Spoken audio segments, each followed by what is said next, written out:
Talkin Beavers is presented by Par Lumber.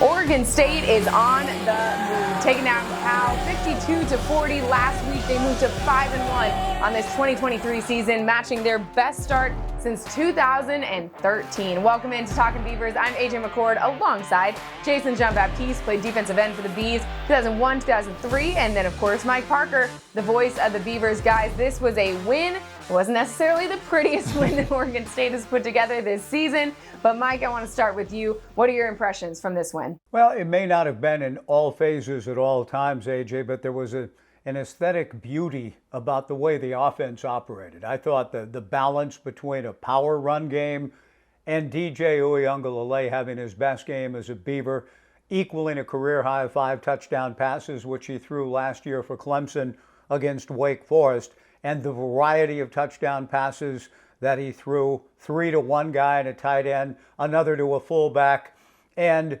another to a defensive lineman, as fullback, and then a streak route by Josiah Irish. So we saw DJ do a little bit of everything, and that for me balances maybe some of the other things, Jayson, that didn't go quite so well on the other side. But when you go on the road in this tough conference and win a game, score 52 points, I'll take that any day of the week. Oh, absolutely. Absolutely. And what's funny, Mike, is that I think, what ended up happening is that there was a little bit of a role reversal, would you say, in this game, where the offense was the more consistent, methodic unit, driving up and down the field, and the defense was struggling. Obviously, some of the struggles were due to some people not playing and, having some new bodies in there, especially in the secondary. But I think what ended up happening is that, from a defensive standpoint, they did what they needed to do, being an opportunistic defense and causing turnovers. And at the end of the day, it's like AJ said, they came out with the victory, and I think that's what's most important. And the interesting thing that I took away from Jonathan Smith after the game was he said, this does give us a little bit of confidence, right? The week before they take down Utah 21-7. This week they outlast Cal 52-40. So he said that this proves, hey, we got some balance. We can win the game no matter which style of play we are going with. Time now for our opening drive, brought to you by Capital Toyota, your way on the Parkway. DJ's play, my goodness, let's get to this man's stat line, because he was 19 of 25, 275 yards, 5 touchdown passes. Oregon State as a team had 6 touchdown passes, tied for the most in school history. And here's DJ before the game saying, I kind of knew this was coming. Yeah, I ain't gonna lie, man. I was slipping today. Felt good. I was good go from the jump. I felt ready to go. Felt confident.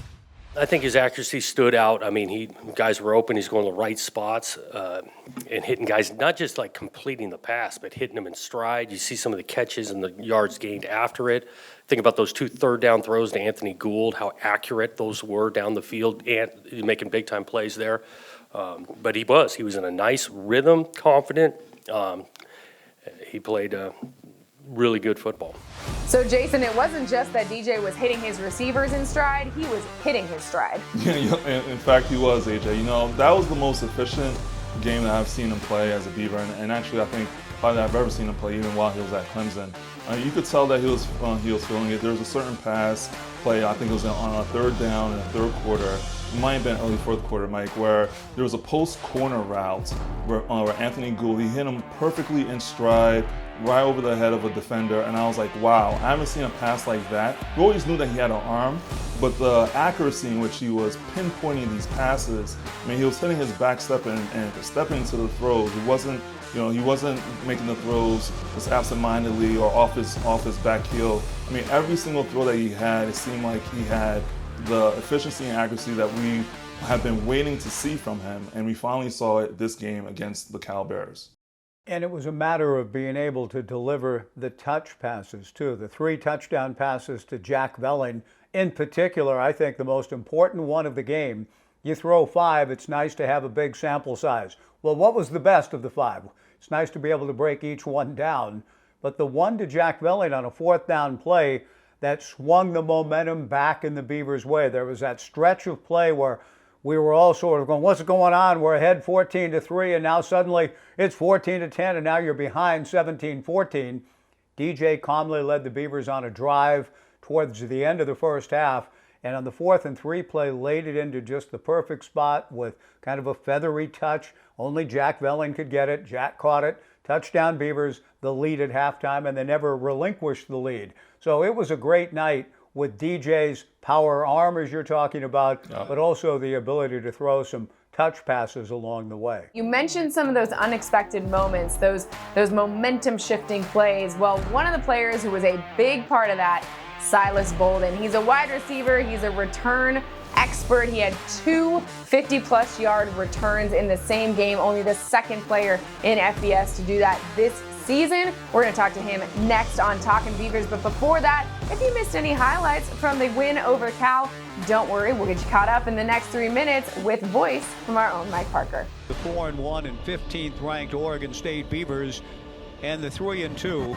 California Golden Bears on their Parents' Weekend homecoming event. And we've seen a lot of good games and important games through the years here. This is a big one for the Beavers. Prime time in the Pac-12, OSU and Cal. 4th down, the freshman needs 2. It's the outs, and it's batted away. Noble Thomas and the Bees going to take away on downs. Play action fake, wide open is Jack Velling in the end zone, and DJU finds him. Touchdown Beavers. Return game for the Bees. On full display here, Silas Bolden able to get through. He hits the Jets. Bolden to the outside. And Aiden's going to try to throw for it. He's well protected. He lost it in the corner of the end zone. Caught. Touchdown Beavers for Silas Bolden. This time the Bees rally to the ball and limit the game. Sione Lolohea with a tackle for a loss. But you're starting to feel Damian Martinez's imprints in this game and what Oregon State wants to be offensively. Jonathan Smith's going to elect to go for it. His Beavers have not been kept off the board in the red zone this season. Play fake, under duress. He's got it! Velling again on a teardrop from DJU. Now he gives to Stredick. Stredick fumbled the football, and the Beavers recover. Sione Lolohea with the recovery. Instead, a double move down the sideline. It's Irish to the end zone. Touchdown, Oregon State. And Silas Bolden on the run, fields it at the goal line. Bolden looking for a seam to the 20, outside, right sideline, 30, 35, 40. Oh my goodness, and he played that beautifully. Off the fake, fading from pressure. Finds his tight end for a 3rd time tonight. DJ under center, gives to Martinez, and Damian over the left side in. Touchdown Beavers on 4th down. Josiah Johnson in coverage. Hits the outs. Put it on the number of Anthony Gould. DJ to throw underneath the Hodgins. He makes the catch. The only Pac-12 player with a sack and a catch on the season now has a touchdown on his resume. Goes to the shotgun snap, and the pass is intercepted by Javon McCoy at the 21-yard line. The Beavers in victory formation.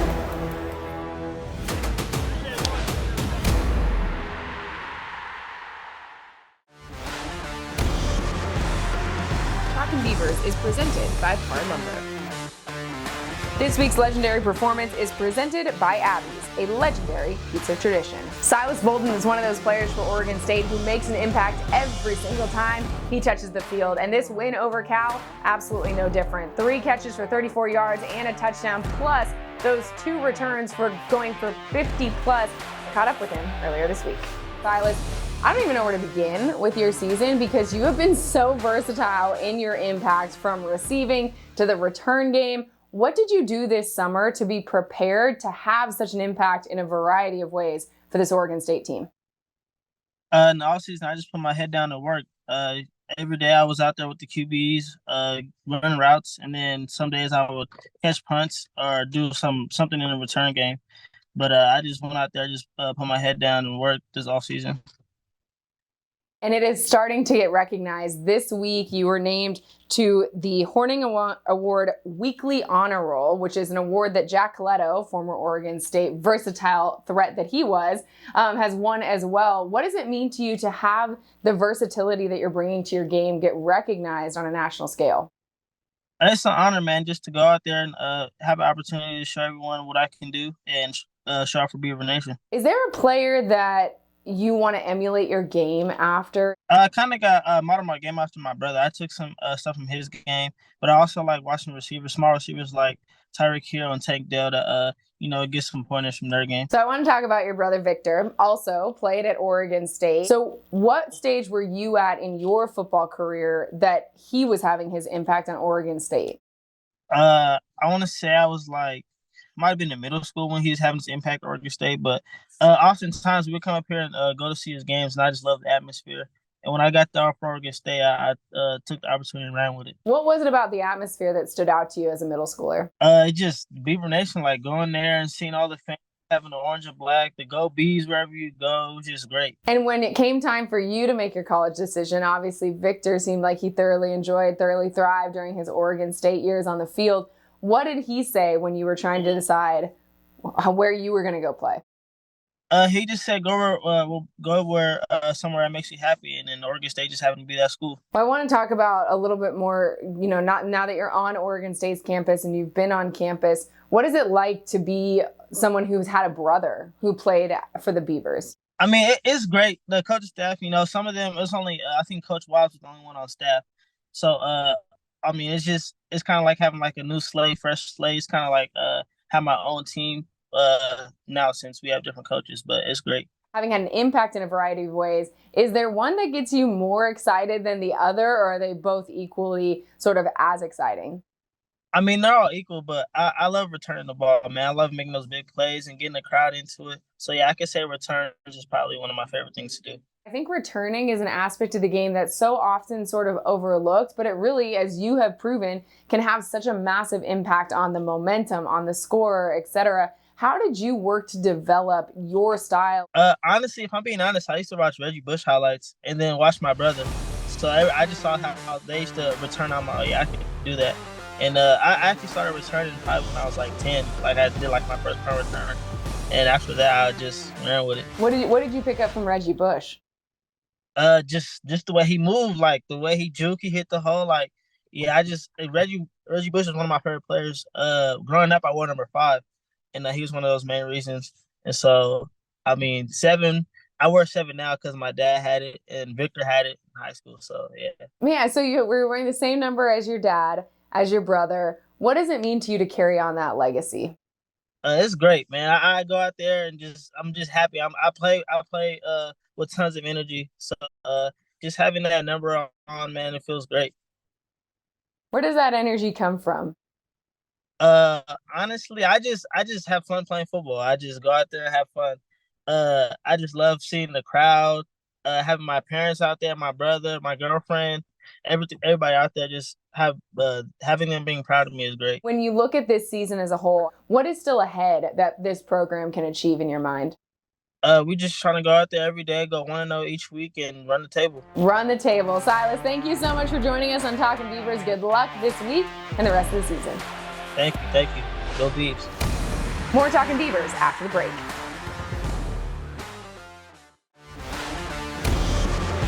Talkin Beavers is presented by Par Lumber. Welcome back to Talkin Beavers. Mike, Silas Bolden, somebody who has been such an impact for this Oregon State team. How important has he become, and what stood out to you from that interview? What stood out to me was how hard Cal tried to stay away from him, and yet he still had 2 kickoff returns for 50 yards or more. It's a little bit like pitching in the old days to Barry Bonds. Do you dare throw Barry Bonds a strike? If you did, he'd hit it into McCovey Cove. I felt like Silas Bolden, in getting his hands on 2 kickoffs, and both of them go for 50-plus yards, were game-changing kinds of moments. When he touches the ball, it's exciting as can be, and to have both the Boldens and the family atmosphere. Silas felt that, as he told you, pretty early in his experience in visiting Corvallis and Oregon State. And although a lot of things have changed, coaches and personnel and all of that, I think that still holds true as part of what makes Silas Bolden a part of a special family with the Beavers. Yeah, and just a really quick follow from me. All I have to say is speed kills, Keep doing what you're doing, Silas. We love it, and keep at it. Especially when you're speedy with some of the moves that he has too, because that makes it even harder to catch that man and bring him down to the ground.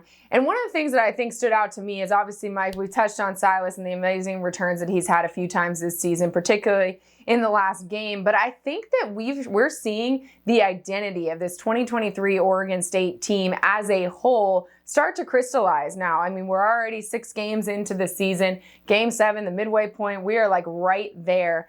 What are you seeing crystallize as the identity of this Beavers team? I think one of the things to me that I see happening is that they're playing with confidence. With every decision that's made by Coach Smith and going for it on 3rd down and long, obviously, or in 4th down and short, or sometimes 4th down and a couple yards, he's doing so with confidence. He's not doing it out of fear.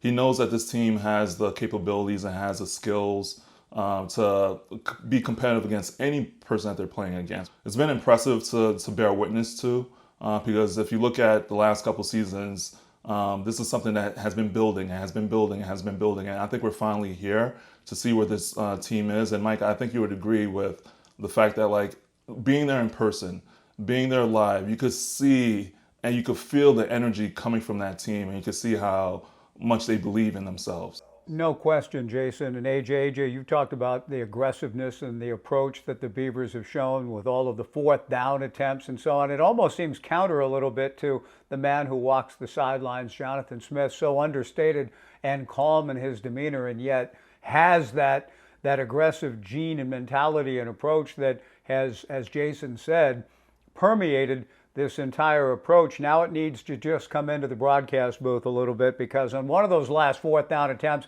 I said on the air, just shows you how little I know in the world. I said to Jim Wilson, I said, Jim, they got to punt here, don't they? He said, no, they don't. They don't have to punt. Watch this. And DJ gets the 1st down. So, okay, we all need to learn that this is who Jonathan is. And so even there's a little give and take on that too. The onside kick that didn't work out is, though, of a piece of the mentality about what they're trying to take advantage of and how they're going to attack you in ways that you'll never really expect them to do. And that's part of who Jonathan Smith and this team is. And I'm happy you brought that up, Mike, because to me, this identity of this Oregon State team is confident risk-taking, right? They're going to take the risks, which means sometimes it doesn't work out, like that sneaky little onside kick that Jonathan Smith attempted against Cal. But where the confident part comes from is that you are confident that even if the risk doesn't work out, you can handle whatever the fallout is. And that is what I think we're seeing week in and week out from this Oregon State team. Certainly some confident risk-taking going to be necessary if they want to get the win this week. Number 18, UCLA coming to Research Stadium for the first time in how long? Yeah. Answer that on the other side of this break. Talkin Beavers is presented by Par Lumber. Now it's time for our look ahead, brought to you by Leatherman, made of metal. For the first time since 2019, the Bruins, the Beavers facing off. It's going to be Saturday, 5 o'clock in Research Stadium. And Mike, it has been a minute since we have seen the Bruins come to Corvallis for a game against Oregon State. What do you think this game is going to come down to? Well, you got to go all the way back to 2015. Josh Rosen, the quarterback for UCLA, with Jim Mora Jr., the head coach. I mean, that feels like an utterly different lifetime. That Bruin team came in here and won 41-0. That was Gary Anderson's first year. So it tells you a lot has happened over the last 8 years. And you refer to 2019, AJ, the last time the two schools met in Pasadena, and the Beavers beat the Bruins 48-31 with Jonathan Smith, an onside kick in the first quarter with the Beavers up 14-0. The Beavs recovered, went on to lead 21-0. I think we're going to see a much different kind of game than that. 48-31? I don't think so. I think we're in the 20s because you have two outstanding defenses. Danton Lynn is the new D coordinator for UCLA that Chip Kelly and the Bruins hired away for over $1 million. After many years working with great defenses in the NFL, he was with the Baltimore Ravens, and many are saying that Danton Lynn has the best defense not only in the Pac-12, but in the country. So the Beavers have to be spot on in their run game, their blocking, their assignments. DJU probably won't have as much time to pick a secondary apart as he did last week in Berkeley. So the Beavers have to be sound, not turn it over, protect the football, run the football, and win a bit of a slugfest of a game. Yeah, and Mike, first off, I have to say, I have to tip my hat to you because who knows that information? I mean, 2015, like that brain of yours it really is amazing. I was really there is. and I saw it. I'm sorry to say, Jayson, I saw the 41-0 defeat, and it sticks in the craw and in the head a little too much. Oh man, I'm sorry about that. I really am. But I have two things circled here on my paperwork over here, and the two things that I have circled are the same two things that you're talking about. I think what this boils down to is going to be the rushing attack, the Beaver offense versus the UCLA defense. I mean, historically speaking, if the Beavers are able to run the ball, we do really well, right? The problem is that the UCLA front seven is one of the best, if not the best, in the country. Right now, they rank number 2. That's right, number 2 nationally with the rushing defense. Offensively, on the rushing side of the ball, we rank number 15. So it's gonna come down to that. And on the flip side, with them running the ball, they rank number 22, and we rank number 15 defensively as well too. So I think if we're able to stop the run, but yet run the ball, it will fare out very well for the OSU Beavers. So I think that's what it comes down to. Hey, and one other thing, I think it may come down to where the game's being played. Reser Stadium. And the Beaver defense at home, AJ, Jayson, the Beaver defense at home, like we saw a couple of weeks back against Utah, fly around, they're tough, they're physical, they're aggressive. I think they'll have a good plan, Trent will, for Dante Moore, a young quarterback coming into a cauldron known as Reser Stadium that should be rocking and rolling again. I think that defense just really likes hearing the chainsaw. That's why they save their best games for their home games. And that certainly is what the Beavers are going to need to do if they want to get the win over number 18 UCLA. That game, again, kicks off 5 o'clock on Saturday on Fox. And again, whatever the outcome, we'll be here with you next week to break it on down. Thanks for joining us. For Mike, Jayson, myself, thanks for joining us for Talkin Beavers.